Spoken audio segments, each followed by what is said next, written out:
பல்கலைக்கழகங்களில் வேந்தர்கள் என்ற அந்தஸ்தோடு இதுவரையிலும் நீடித்த ஆளுநர்களை நீக்கி தமிழ்நாடு முதலமைச்சரே வேந்தராக பொறுப்பேற்கக்கூடிய வகையில் முழு அதிகாரங்களையும் மாநில அரசு எடுத்துக்கொள்ளக்கூடிய வகையில் தமிழ்நாடு சட்டமன்றத்தில் 10க்கும் மேற்பட்ட மசோதாக்களை நிறைவேற்றி ஆளுநருக்கு தமிழ்நாடு அரசு அனுப்பி வைத்தது. அந்த மசோதாக்கள் முழுக்க ஆளுநருடைய அதிகாரத்தையும் பறிக்கக்கூடிய வகையிலே இருந்த காரணத்தினால், மேலும் பல்கலைக்கழகங்கள் உடைய துணைவேந்தர்களை நியமிக்கக்கூடிய அந்த குழுவில் யுஜிசி என்று அழைக்கப்படக்கூடிய பல்கலைக்கழக மானிய குழுவினுடைய உறுப்பினரும் இடம்பெற வேண்டும் என்ற விதிகளெல்லாம் நீர்த்து போய்விடும், அர்த்தமற்றதாகிவிடும் என்ற காரணத்தினால் ஆளுநர் அதற்கு ஒப்புதல் அளிக்கவில்லை. 2 முறை சட்டமன்றத்திலே நிறைவேற்றிவிட்டால் அதற்கு ஒப்புதல் அளிக்க வேண்டும் என்ற ஒரு இயந்திரத்தனமான சரத்தை வைத்துக்கொண்டு அதை உச்சநீதிமன்றத்திற்கு எடுத்து சென்று 2 நீதிபதிகள் அமர்வு சட்டமன்றத்திலே நிறைவேற்றப்பட்ட அந்த தீர்மானங்களுக்கு ஆளுநரே அதிகாரம், அதாவது ஆளுநரே அதற்கு அனுமதி அளிக்காவிட்டாலும் கூட அனுமதி அளிக்கப்பட்டதாக கருத வேண்டும் என்று உச்சநீதிமன்றம் ஒன்றை தீர்ப்பு கொடுத்திருக்கிறது. இதெல்லாம் ஒரு ஜனநாயக நாட்டில் ஒரு அமைப்பினுடைய அதிகாரத்தை இன்னொரு அமைப்பு எடுக்க முடியாது. நாடாளுமன்றத்தினுடைய சட்ட மீற்றும் உரிமையை சட்டமன்றம் எடுக்க இயலாது. ஒரு சட்டமன்றத்தில் இயற்ற வேண்டிய சட்டத்தை ஒரு பஞ்சாயத்து இயற்ற முடியாது, ஒரு நகராட்சி இயற்ற முடியாது. ஆனால் சில தவிர்க்க முடியாத காரணங்களினுடைய அடிப்படையில் அதுபோன்று ஏதாவது உத்தரவுகள் கொடுக்க வாய்ப்பு இருக்கிறது என்ற அந்த ஒரே சரத்தை பயன்படுத்தி கொண்டு உச்சநீதிமன்றத்தினுடைய 2 நீதிபதிகள் தமிழ்நாடு அரசினுடைய அந்த 10 மசோதாக்களுக்கும் அனுமதி அளிக்கக்கூடிய வகையிலே தீர்ப்பு அளித்து, அது மட்டுமல்ல, ஆளுநர்கள் குறிப்பிட்ட காலத்துக்குள் மசோதாக்களுக்கு அதாவது அனுமதி அளிக்க வேண்டும் என்று சொல்லியதோடு, இந்தியாவினுடைய அரசியல் சாஸ்திரனுடைய தலைவராக இருக்கக்கூடிய ஜனாதிபதி அவர்களுக்கும் காலக்கெடுவை நியமித்து அந்த உச்சநீதிமன்ற தீர்ப்பு வந்தது. அது இதுக்கு 2 நீதிபதிகள் தான். இவைகளெல்லாம் ஒரு ஜனநாயக நாட்டில் நடக்கக்கூடிய செயல்கள், நடக்கக்கூடாது இவைகள். இதெல்லாம் கான்ஸ்டியூஷன், இதெல்லாம் இந்திய அரசியல் சாசனத்தினுடைய பல்வேறு அம்சங்களை அலசிய பிறகே இது போன்ற தீர்ப்பு கொடுக்கணும். இது 2 நீதிபதிகளால் கொடுக்க முடியாது, கொடுக்கக்கூடாது. அது இந்திய அரசியல் சாசனத்தை கேலிக்கூத்தாக்கிடும்.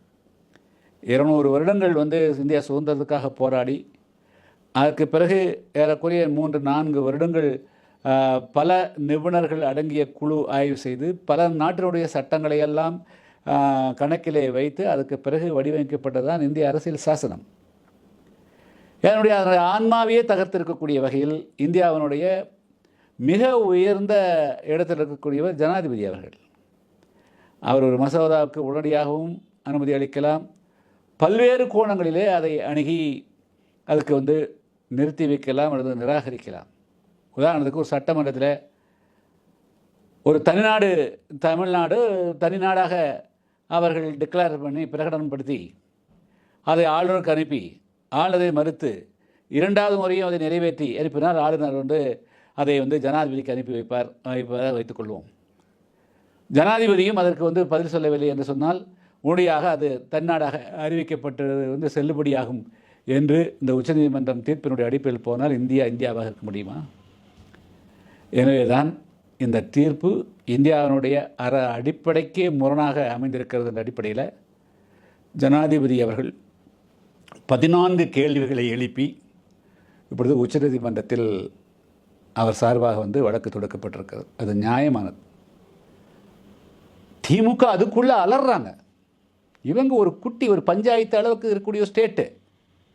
நீங்கள் இந்திய அரசியல் ஜனாதிபதி உனக்கு ஒரு ஸ்டேட் கவர்மெண்ட்டுக்கு என்ன உரிமை இருக்குதோ அதே போல் எல்லோருக்கும் உரிமை இருக்குது.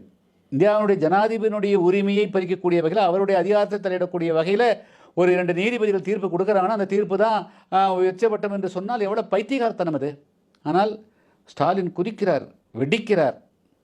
இதையும் எதிர்த்து போராடணும். இப்போ நாங்கள் என்ன முடிவு எடுத்துக்கிறோம்னா, இந்த மாதிரி ஒரு வேளை வந்து இம்ப்ளீட் ஆச்சுன்னா புதிய தமிழகம் கட்சியின் சார்பாகவும் ஜனாதிபதி அவர்களுக்கு வந்து காலக்கெடுவை வந்து உச்சநீதிமன்றங்கள் நிர்ணயிக்க முடியாது. அப்படி நிர்ணயித்த தவறு, அதை ரத்து செய்யப்பட வேண்டும்.